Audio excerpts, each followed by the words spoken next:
92 സംഘപരിവാർ ശക്തികളോടൊപ്പം അയോധ്യ പള്ളി തകർക്കുവാൻ പോവുകയും ഒടുവിൽ അത് തെറ്റായിരുന്നുവെന്ന ബോധ്യത്തിൽ നിന്നുകൊണ്ട് നീതിക്ക് വേണ്ടിയുള്ള പോരാട്ട ഒടുവിൽ മതവിശ്വാസിയായി മാറി മുഹമ്മദ് ബിലാൽ ആവുകയും ചെയ്ത നമ്മുടെ പ്രിയപ്പെട്ട നേതാവ് ശ്രീ മുഹമ്മദ് ബിലാലിനെ ക്ഷണിക്കുന്നു. സുദീർഘമായി ഒന്നും പറയുവാൻ എന്തായാലും ഞാൻ മുതിരുന്നില്ല.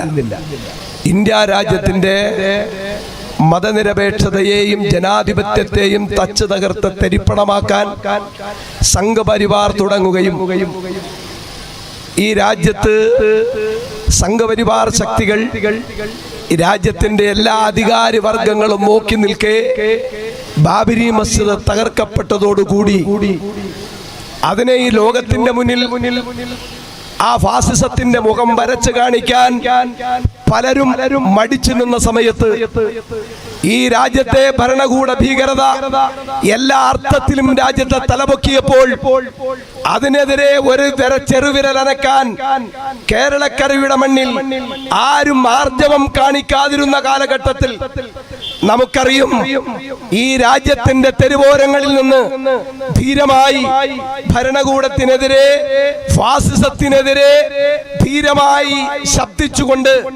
ജനങ്ങളെ സംഘടിപ്പിച്ച് മുന്നോട്ട് ഗമിച്ച അബ്ദുൽ നാസർ മഅ്ദനി, എന്റെ ശബ്ദം കേൾക്കുന്ന ഈ രാജ്യത്തിന്റെ ഭരണകൂടത്തിൽ ഇരിക്കുന്നവരും എന്റെ ശബ്ദം കേൾക്കുന്നു.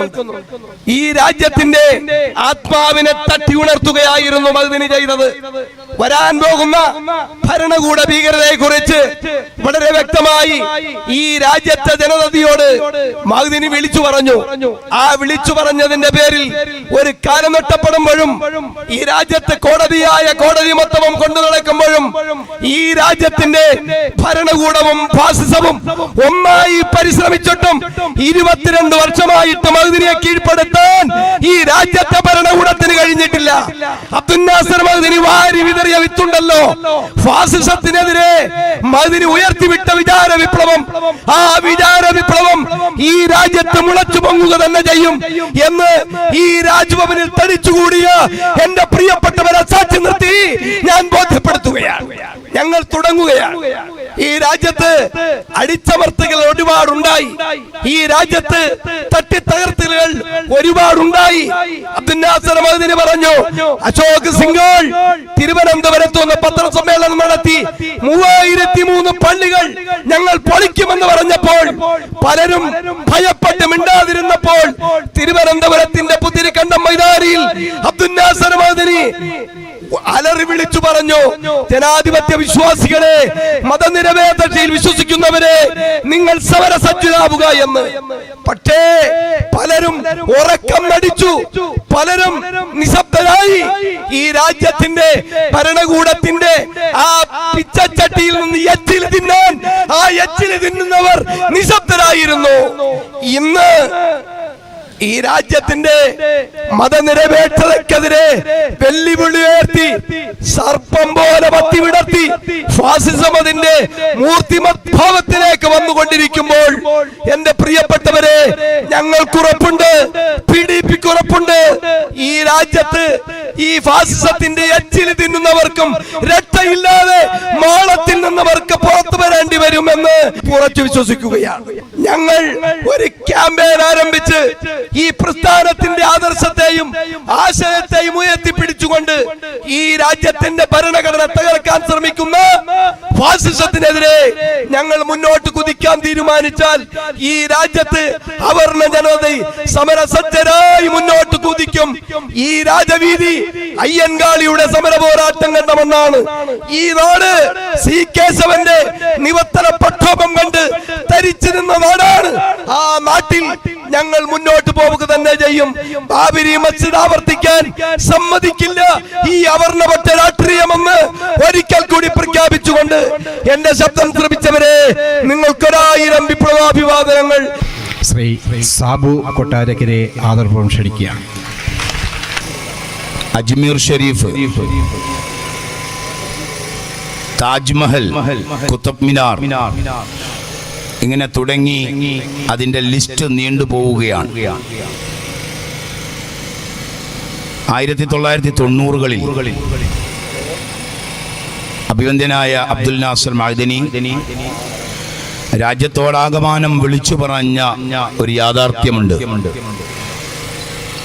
ആ യാഥാർത്ഥ്യം ബാബരി മസ്ജിദ് തകർക്കുന്നതിനു വേണ്ടി അണിയറയിൽ ലാൽകൃഷ്ണ അദ്വാനിയുടെ നേതൃത്വത്തിൽ, അശോക് സിംഗാളിന്റെയും ഉമാഭാരതിയുടെയും നേതൃത്വത്തിൽ ഉത്തരേന്ത്യൻ സംസ്ഥാനങ്ങളിൽ രഥയാത്രകൾ സംഘടിപ്പിച്ചുകൊണ്ട് ബാബരി മസ്ജിദിലേക്കുള്ള കർസേവയ്ക്ക് തയ്യാറെടുക്കുന്ന ആ വേളയിൽ ഈ സാംസ്കാരിക സമ്പന്നമായ കേരളത്തിൽ നിന്നുകൊണ്ട് അബ്ദുൽ നാസർ മഅദനി വളരെ ദീർഘവീക്ഷണത്തോടുകൂടി അദ്ദേഹം പറയുകയുണ്ടായി, സംഘപരിവാർ ലക്ഷ്യം വെക്കുന്നത് കേവലം ഒരു ബാബരി മസ്ജിദ് മാത്രമല്ല. സംഘപരിവാർ RSS ലക്ഷ്യം വെക്കുന്നത് ഈ രാജ്യത്തെ സ്വാതന്ത്ര്യത്തിനു വേണ്ടി വൈദേശിക ശക്തികൾക്കെതിരെ തങ്ങളുടെ വിരിമാറ് കാട്ടി വെടിയുണ്ടകൾ ഏറ്റുവാങ്ങി ധീരരക്തസാക്ഷിത്വം വരിച്ച ഒരു സമുദായം അങ്ങ് ഡൽഹി ചെങ്കോട്ടയിൽ സ്വാതന്ത്ര്യ സമരത്തിന്റെ ശിലാഫലകങ്ങളിൽ തികയാത്ത തരത്തിലേക്ക് നീണ്ടുപോയ ഒരു സമുദായം പേരുകളാൽ ആ സമുദായത്തിന്റെ അസ്തിത്വത്തെയാണ് RSS ലക്ഷ്യം വെക്കുന്നത്. അത് കേവലം ഒരു ബാബരി മസ്ജിദിൽ തുടങ്ങി ഒരു ബാബരി മസ്ജിദിൽ അവസാനിക്കുകയില്ല എന്ന് അബ്ദുൽ നാസർ മഅദനി വളരെ കൃത്യമായി ലോകത്തോട്, രാജ്യത്തോട് വിളിച്ചു പറയുകയുണ്ടായി. പിന്നീട് 1992 ഡിസംബർ 6-ാം തീയതി ഇന്ത്യൻ ഭരണഘടനാ ശില്പി ഡോക്ടർ ബാബാ സാഹിബ് അംബേദ്കറുടെ ചരമദിനത്തിൽ RSS ബാബരി മസ്ജിദ് തകർക്കുവാൻ ഒരു തീയതി നിശ്ചയിച്ചു. അന്ന് ഇന്ത്യ മഹാരാജ്യം ഭരിക്കുന്നത് ഇന്ത്യൻ നാഷണൽ കോൺഗ്രസ് ആണ്. രാജ്യത്തെ, ലോകത്തെ മുഴുവൻ ജനാധിപത്യ മതേതര വിശ്വാസികളും, ലോകരാഷ്ട്രങ്ങൾ പ്രധാനമന്ത്രിയോടും ഭരണകൂടത്തോടും ഒന്ന് ആവർത്തിച്ച് ആവശ്യപ്പെടുകയുണ്ടായി, ബാബരി മസ്ജിദ് തകരാൻ പാടില്ല, ബാബരി മസ്ജിദ് തകർക്കപ്പെടരുത്. ബാബരി മസ്ജിദ് തകർക്കപ്പെട്ടാൽ അതുവഴി ലോകത്തെ ഏറ്റവും വലിയ ജനാധിപത്യ മതേതരത്വ രാഷ്ട്രമെന്ന് ഖ്യാതി നേടിയ ഇന്ത്യ മഹാരാജ്യം അനധിവിദൂര ഭാവിയിൽ ഒരു വലിയ ദുരന്തത്തിന് സാക്ഷ്യം വഹിക്കേണ്ടി വരുമെന്ന് ലോകരാഷ്ട്രങ്ങൾ പ്രധാനമന്ത്രി നരസിംഹറാവുവിനോട് വളരെ കൃത്യമായി ബോധ്യപ്പെടുത്തുകയുണ്ടായി. അത് ചെവിക്കൊള്ളാൻ അന്നത്തെ ഭരണകൂടത്തിന് സാധിച്ചില്ല എന്നത് ഇന്ന് ഈ രാജ്യം അനുഭവിച്ചുകൊണ്ടിരിക്കുന്ന മുഴുവൻ ദുരന്തങ്ങൾക്കും കാരണമായി തീർന്നു എന്നതാണ് യാഥാർത്ഥ്യം. ബാബരി മസ്ജിദ് തകർത്തു. ഡിസംബർ 6-ാം തീയതി ബാബരി മസ്ജിദ് തകർത്ത് 7-ാം തീയതി മുതൽ ഏതാണ്ട് ജനുവരി മാസം അവസാനം വരെ ഇന്ത്യയുടെ തെരുവോരങ്ങളിൽ മുസ്ലിമീങ്ങളുടെ മയ്യത്തുകൾ കൊണ്ട് കുന്നുകൂട്ടപ്പെട്ടു. അബ്ദുൽ നാസർ മഅദനി ഈ രാജ്യത്തോട് വളരെ കൃത്യമായി പറഞ്ഞത് എന്തൊക്കെയായിരുന്നോ, നൽകിയ സൂചനകൾ എന്തൊക്കെയായിരുന്നോ, അതോരോന്നായി നമ്മുടെ രാജ്യത്ത് നടന്നു. ആയിരക്കണക്കിന് മുസ്ലിമീങ്ങൾ അരുംകൊല ചെയ്യപ്പെട്ടു. രാജ്യത്തിന്റെ വിവിധ മേഖലകളിൽ വംശീയമായി മുസ്ലിം സമുദായത്തെ ഉന്മൂലനം ചെയ്യുക എന്ന കൃത്യമായ പദ്ധതിയും പ്ലാനിങ്ങോടുകൂടി RSS അഴിഞ്ഞാട്ടം നടത്തി തെരുവോരങ്ങളിൽ നിയന്ത്രിക്കാൻ തന്റെ ഇടമുള്ള നട്ടലുള്ള ഒരു ഭരണാധികാരിയും ഈ രാജ്യത്തുണ്ടായില്ല. തുടർന്ന് ഇങ്ങോട്ട് ഓരോ സംസ്ഥാനങ്ങളിൽ ഓരോരോ കാരണങ്ങൾ പറഞ്ഞുകൊണ്ട് ആസൂത്രിതമായ കലാപങ്ങൾക്ക് RSS നേതൃത്വം കൊടുത്തു. അത് ഒടുവിലെത്തി നിൽക്കുന്നത് സംഘപരിവാർ പുറത്തുവിട്ട ലിസ്റ്റുകളിൽ ഏറ്റവും അവസാനത്തെ ലിസ്റ്റ് അജ്മീർ ഷെരീഫാണ്. ആ അജ്മീർ ഷെരീഫും ശിവക്ഷേത്രമായിരുന്നു എന്നതാണ് അവകാശവാദം. ഞങ്ങൾ പറയുന്നു, ഈ രാജ്യത്തിന്റെ നിയമം, ഈ രാജ്യത്തിന്റെ നീതി ഇതെല്ലാ പൗരന്മാർക്കും തുല്യമാണ്. ഇതേതെങ്കിലും ഒരു വിഭാഗത്തിന് വേണ്ടി മാത്രമായി നീക്കിവെക്കപ്പെട്ടിട്ടില്ല. ഈ രാജ്യത്തിന്റെ ഭരണഘടന, ആ ഭരണഘടന വിഭാവനം ചെയ്യുന്ന സാമൂഹ്യനീതി, തുല്യനീതി അതെല്ലാവർക്കും ബാധകമാണ്. ഇവിടെ CAയും NRCയും നടപ്പിലാക്കി മുസ്ലിമുകളെ ആട്ടിപ്പായിച്ചു. മാധ്യമ മേഖലകളിൽ എന്നും തൻ്റെ ശക്തമായ നിലപാടുകൾ പ്രഖ്യാപിച്ചിട്ടുള്ള ശ്രീ CK അബ്ദുൽ അസീസ് അവരുടെ ആദരവുകളും ക്ഷണിക്കുകയാണ്. ലോക ജീനസൈഡ് വാച്ചിന്റെ ചെയർമാൻ ഡോക്ടർ ഗ്രിഗറി സ്റ്റാൻഡൺ അദ്ദേഹം ഇന്ത്യ രാജ്യം ഇന്ന് നേരിടുന്ന അവസ്ഥയെക്കുറിച്ച് തന്റെ നിഗമനങ്ങൾ ലോകസമക്ഷം അവതരിപ്പിച്ചത്. ആ നിഗമനങ്ങളിൽ ഏറ്റവും പ്രധാനപ്പെട്ടത് പാകിസ്ഥാനെ പോലെ ഇന്ത്യയും വംശഹത്യയെ അഭിമുഖീകരിച്ചു കൊണ്ടിരിക്കുന്ന ഒരു രാജ്യമായി മാറിക്കഴിഞ്ഞിരിക്കുന്നു എന്നുള്ളതാണ്. ഡോക്ടർ സ്റ്റാൻഡൺ ഇത് പറയുന്നത് BJP ഗവൺമെന്റ് അധികാരത്തിലിരിക്കുന്നതുകൊണ്ട് മാത്രമല്ല. ഡോക്ടർ സ്റ്റാൻഡൺ ഇത് പറയുന്നത് കഴിഞ്ഞ 2 ദശാബ്ദക്കാലമായി ഇന്ത്യൻ രാഷ്ട്രീയത്തിൽ സംഭവിച്ചുകൊണ്ടിരിക്കുന്ന കാര്യങ്ങളെ കുറിച്ചുള്ള അദ്ദേഹത്തിന്റെ നിരീക്ഷണങ്ങളുടെയും പഠനങ്ങളുടെയും അടിസ്ഥാനത്തിലാണ്. എന്താണ് കഴിഞ്ഞ 2 ദശാബ്ദക്കാലമായി സംഭവിച്ചുകൊണ്ടിരിക്കുന്നത്? അത് 1992 ബാബറി ധ്വംസനത്തോടുകൂടി ആരംഭിച്ച വിഷയമാണ്. അപ്പോ ഇന്ത്യൻ രാഷ്ട്രീയം നേരിടുന്ന ഇപ്പോഴത്തെ ഗുരുതരമായ പ്രതിസന്ധി തനിയെ പൊട്ടിമുളച്ചുണ്ടായതല്ല. ഈ പ്രതിസന്ധി കഴിഞ്ഞ 2 ദശാബ്ദങ്ങളായി മതേതര രാഷ്ട്രീയത്തിന്റെ അകത്ത് നിന്ന് പൊട്ടിപ്പുറപ്പെട്ട അതിന്റെ ദൗർബല്യങ്ങളെ, ബലഹീനതകളെ അവഗണിച്ചതിന്റെ, കണ്ടിൽ നിന്ന് അടിച്ചതിന്റെ ഭാഗമായി രൂപപ്പെട്ടതാണ്. എന്നുവെച്ചാൽ BJPക്ക് ഇഷ്ടപ്പെട്ട, ഭരണകക്ഷിക്ക് ഇഷ്ടപ്പെട്ട ഒരു ഫ്രെയിമിന്റെ ഉള്ളിൽ നിന്നുകൊണ്ടാണ് പ്രതിപക്ഷ കക്ഷികൾ പ്രവർത്തിക്കുന്നത് എന്നൊരു സാഹചര്യം ഈ രാജ്യത്ത് സംജാതമായിട്ടുണ്ട്. അപ്പൊ മതേതര വ്യവസ്ഥ നേരിടുന്ന പ്രശ്നങ്ങളുടെ പ്രതിഫലനമാണ് യഥാർത്ഥത്തിൽ ഗ്യാൻവാപ്പിയിലൊക്കെ സംഭവിക്കുന്നത്. ഗ്യാൻവാപ്പി അല്ല പ്രശ്നം ഉണ്ടാക്കുന്നത്. പ്രശ്നം ഉണ്ടാകുന്നത് മതേതര ചേരിയുടെ ചെറുത്തുനിൽപ്പിന്റെ അഭാവത്തിലാണ്. ഇതാണ് അബ്ദുൽ നാസർ മഅദനിയെ പോലെയുള്ള ആളുകൾ 1992 മുതൽക്ക് പറഞ്ഞുകൊണ്ടിരിക്കുന്നത്.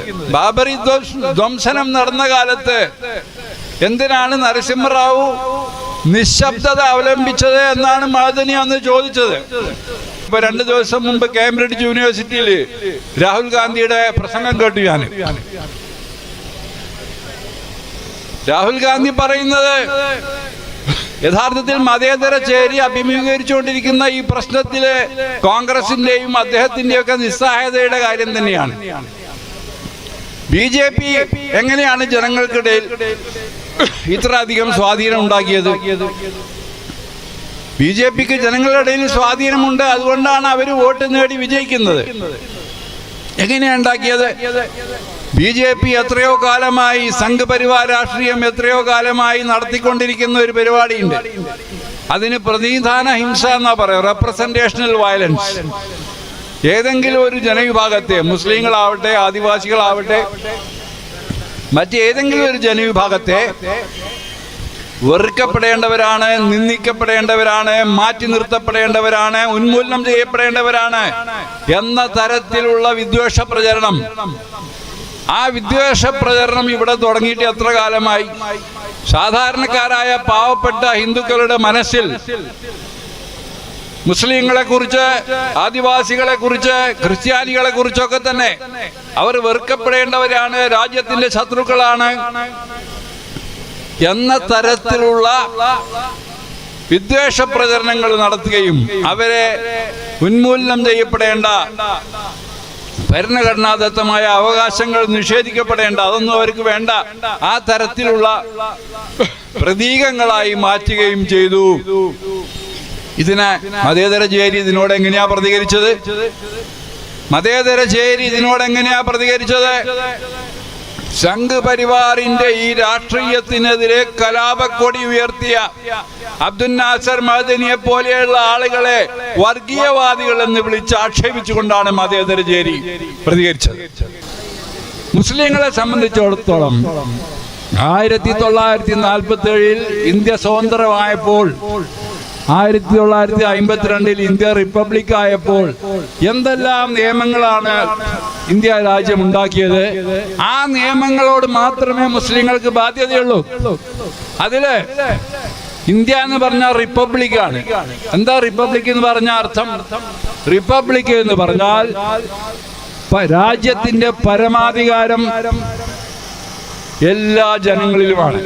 V the people of India, ഇന്ത്യക്കാരായ എല്ലാ ജനങ്ങളിലുമാണ് ഈ രാജ്യത്തിന്റെ പരമാധികാരം നിക്ഷിപ്തമായിട്ടുള്ളത്. അതിനെയാണ് ഇപ്പൊ മോഡിയും അമിത്ഷായും കൂടി മുസ്ലിങ്ങളെയും ഹിന്ദുക്കളെയും ഒക്കെ താരതമ്യപ്പെടുത്തിക്കൊണ്ട് ഹിന്ദുക്കൾക്ക് കൂടുതൽ അധികാരവും മുസ്ലിങ്ങൾക്ക് പരമാധികാരം കമ്മിയും എന്നുള്ള പുതിയ സിദ്ധാന്തം കൊണ്ടുവരുന്നത്. ഇത് ഹിന്ദുക്കളോടുള്ള സ്നേഹം കൊണ്ടാണെന്നാണ് ആളുകൾ തെറ്റിദ്ധരിക്കുന്നത്. യഥാർത്ഥത്തിൽ ഹിന്ദുവും ഹിന്ദുത്വവും ഒന്നല്ല. ഹിന്ദുത്വം എന്ന് പറയുന്നത് വേറൊരു മതമാണ്, ഇത് രാഷ്ട്രീയ മതമാണ്, പൊളിറ്റിക്കൽ റിലിജിയൻ. ജർമ്മൻ നാസികളെ കുറിച്ച് വലിയ പഠനം നടത്തിയ റോജർ ഗിഫ്രിൻ പണ്ട് പറയുകയുണ്ടായി, നാസികൾ എന്ന് പറഞ്ഞാൽ അത് വേറൊരു മതമാണ്, അതൊരു പൊളിറ്റിക്കൽ റിലിജിയനാണ്. അപ്പൊ ഹിന്ദുത്വം എന്നുള്ള പൊളിറ്റിക്കൽ റിലിജിയന് ജനങ്ങളുടെ ഇടയിൽ വേര് പിടിക്കാൻ, നിലനിന്നു പോവാൻ ഹൈന്ദവ മതവിശ്വാസത്തിന്റെ പല ആചാരങ്ങളെയും സംഹിതങ്ങളെയും ഇവർക്കനുസരിച്ച് ഉപയോഗിക്കുന്നു എന്ന് മാത്രമേ ഉള്ളൂ. പക്ഷെ ഈ യാഥാർത്ഥ്യം മതേതര രാഷ്ട്രീയ കക്ഷികളിലെ പല ആളുകളും അംഗീകരിക്കുന്നില്ല. RSS എന്ന് പറഞ്ഞാൽ അത് ഹിന്ദു മതവുമായിട്ട് ബന്ധപ്പെട്ട എന്തോ സംഭവമാണെന്നാണ് ഇപ്പോഴും നമ്മുടെ ഭരണാധികാരികളും മതേതരവാദികളും ഒക്കെ സങ്കല്പിച്ചു വെച്ചിട്ടുള്ളത്. RSS ഹിന്ദു മതവുമായി ബന്ധപ്പെട്ട യാതൊരു സംഭവമല്ല. ഹിന്ദു മതവും RSSും രണ്ടാണ്. RSSന്റെ ലക്ഷ്യം രാഷ്ട്രീയ ലക്ഷ്യമാണ്. രാജ്യത്തെ സാമ്രാജ്യത്വ ശക്തികളുടെ കാൽക്കൽ അടിയറ വെക്കുന്ന രാഷ്ട്രീയമാണ്. നവലിബറൽ ശക്തികളുടെ കാൽക്കൽ വെക്കുന്ന രാഷ്ട്രീയമാണ് സംഘപരിവാറും നരേന്ദ്രമോദിയും അമിത്ഷായും നടപ്പിലാക്കിക്കൊണ്ടിരിക്കുന്നത്. അതുകൊണ്ടാണ് ഞാൻ പറഞ്ഞത്, ഗ്യാൻവാപി എന്ന് പറയുന്നത് അല്ലെങ്കിൽ സംഘപരിവാർ ഭരണം എന്ന് പറയുന്നത് ഒരു ന്യൂനപക്ഷ പ്രശ്നമല്ല, ഭൂരിപക്ഷത്തിന്റെയും പ്രശ്നമാണ്. രാജ്യത്തെ ഭൂരിപക്ഷം വരുന്ന ഹൈന്ദവ ജനവിഭാഗത്തിന്റെ അതിജീവനത്തിന്റെ അടിത്തറ തകർക്കുന്ന ഭരണമാണ് നരേന്ദ്രമോദി ഭരണം കാഴ്ചവെച്ചുകൊണ്ടിരിക്കുന്നത്. അത്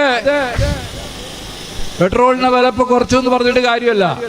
രാജ്യത്തെ ജനങ്ങളുടെ ജീവസന്ധാരണത്തിനുള്ള, അവരുടെ ഉപജീവനത്തിലുള്ള എല്ലാ മാർഗങ്ങളും, കൃഷിക്കാരെ സംബന്ധിച്ചിടത്തോളം ചെറിയ ചെറിയ ചന്തകളെ മുഴുവൻ ഇല്ലാണ്ടാക്കി. അതൊക്കെ ഇപ്പൊ റിലയൻസിന്റെയും വൻകിട കുത്തകളുടെയും കയ്യിലാണ്. നാട്ടിൽ നിന്ന് ആർക്കെങ്കിലും പച്ചക്കറി വാങ്ങി ചന്തയെ കൊണ്ടുപോയി വിൽക്കാൻ പറ്റില്ല.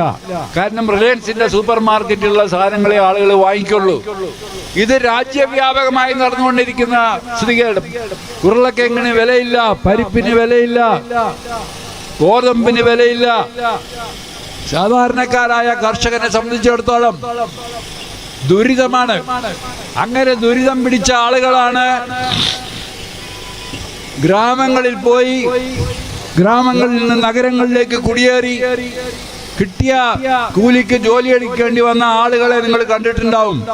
കോവിഡ് വന്ന സമയത്ത് 12 കോടി മനുഷ്യരാണ് കാൽനടയായി നഗരങ്ങളിൽ നിന്ന് ഗ്രാമങ്ങളിലേക്ക് നടന്നു പോയത്. ആ 12 കോടി തൊഴിലാളികളെ കുറിച്ച് ഒരക്ഷരം മിണ്ടാൻ ഈ രാജ്യത്തെ ഒരു അംഗീകൃത ട്രേഡ് യൂണിയനും തയ്യാറായില്ല. ഇതാണ് മതേതര രാഷ്ട്രീയത്തിന്റെ ദൗർബല്യം എന്ന് പറയുന്നത്. അപ്പോ നരേന്ദ്രമോദിയുടെ ഭരണം ന്യൂനപക്ഷങ്ങളെ മാത്രമല്ല, രാജ്യത്തെ ഭൂരിപക്ഷ ജനവിഭാഗങ്ങളെയാണ് അത് ഏറ്റവും അധികം ആക്രമിച്ചുകൊണ്ടിരിക്കുന്നത്. അപ്പൊ അതുകൊണ്ട് ഇപ്പോ എന്തിനാണ് ഈ ഗ്യാൻവാപി പ്രശ്നം ഉയർത്തിക്കൊണ്ടിരിക്കുന്നത് എന്നുള്ളതിന്റെ ഒരു രാഷ്ട്രീയം കൂടി ഞാൻ പറയാം. നരേന്ദ്രമോദി ഗവൺമെന്റ് ഇതിന് മുമ്പ് അധികാരത്തിൽ വന്നപ്പോ, ഒന്നാം നരേന്ദ്രമോദി ഗവൺമെന്റ് അധികാരത്തിൽ വന്നപ്പോ രാജ്യത്തെ സാധാരണക്കാരായ ജനങ്ങൾക്ക് നൽകിയ ഒരു വാഗ്ദാനങ്ങളും നിറവേറ്റാൻ ഈ ഗവൺമെന്റിന് സാധിച്ചിട്ടില്ല. വീണ്ടും ജനങ്ങള് നരേന്ദ്രമോദിയെ തന്നെ തെരഞ്ഞെടുത്തു. എന്തിന്റെ പേരിലാണ് തെരഞ്ഞെടുത്തത്? ഇന്ത്യയെ സംരക്ഷിക്കാൻ നരേന്ദ്രമോദിക്ക് കഴിയൂ. ഇതായിരുന്നു മുദ്രാവാക്യം. വിദേശ ശത്രുവിൽ നിന്ന് ഇന്ത്യയെ സംരക്ഷിക്കാൻ മോദിക്ക് കഴിയൂ. കഴിഞ്ഞ രണ്ടാം നരേന്ദ്രമോദി ഗവൺമെന്റിന്റെ കാലത്ത് ആദ്യത്തെ 5 കൊല്ലം ജനങ്ങൾ അനുഭവിച്ചതിന്റെ 10 ഇരട്ടി ദുരിതമാണ് രാജ്യത്തെ ജനങ്ങൾ അനുഭവിച്ചത്. അപ്പൊ ഇതിന് BJPയെ പിന്തുണക്കുന്ന സാധാരണ ജനങ്ങൾ തന്നെ പകരം ചോദിക്കും. അത് BJPക്ക് അറിയാം നന്നായി.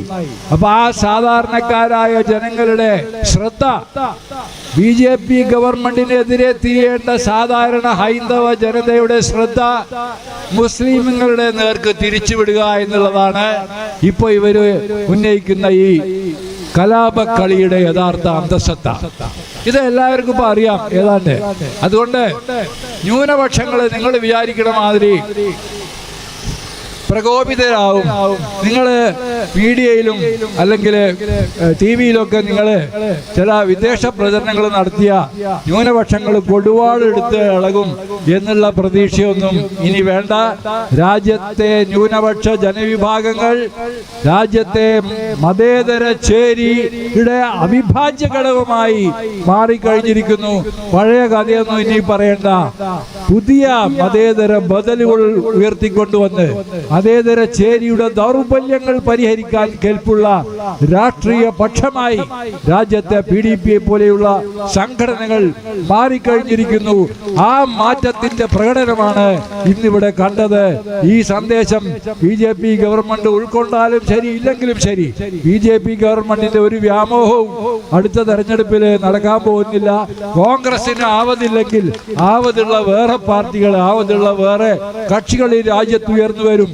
ആ കക്ഷികളും ജനങ്ങളും ഒത്തൊരുമിച്ച് നിന്നുകൊണ്ട് BJP-യുടെ ഈ ദുർഭരണത്തെ ഇന്ത്യ രാജ്യത്ത് നിന്ന് കെട്ടുകെട്ടിക്കുമെന്നുള്ള കാര്യത്തിൽ രാജ്യത്തെ ജനങ്ങൾക്ക് പൂർണ്ണ വിശ്വാസം.